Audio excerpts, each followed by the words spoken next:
Hello বন্ধুরা, সবাই কেমন আছো? দেখো আমি কি নিয়ে চলে এসেছি। এটা হচ্ছে মান কচু, এটা হচ্ছে নারকেল, আর এটা হচ্ছে খুদ ভাজা।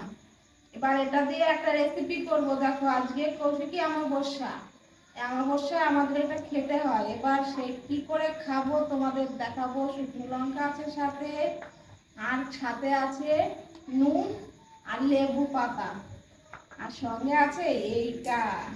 দেখো কি করি আজকে। এই যে কচুর ডগাগুলো ছুলে কুচিয়ে নিয়েছি, এই যে চালের এর মধ্যে দিচ্ছি। এবার এটাকে পেশানো হবে। পেশানোর কাজটা আমি করবো। কি বাবা, একদম অল্প হবে। এই যে আমাদের এরকম করে ধুতে নেব, নিয়ে এবার তার মধ্যে ওটা ডোকা হয়ে গেলে কচুটাও দিয়ে দেবো। তারপর লেবু পাতা দেবো, শুকনো লঙ্কা দেবো, লবণ দেবো, ধীরে ধীরে করে দেবো। হয়ে গেছে, একাই 100 আমাকে দিচ্ছে না, বলছে আমি করবো।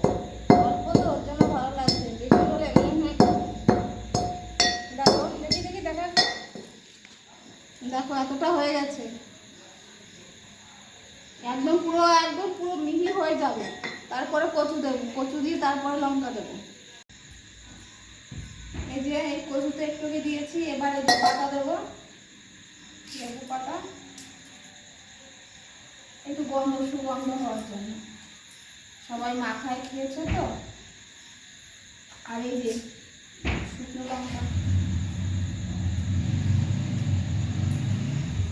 এরকম কারা কারা করো একটু বলবো প্লিজ, কাদের মধ্যে আছে।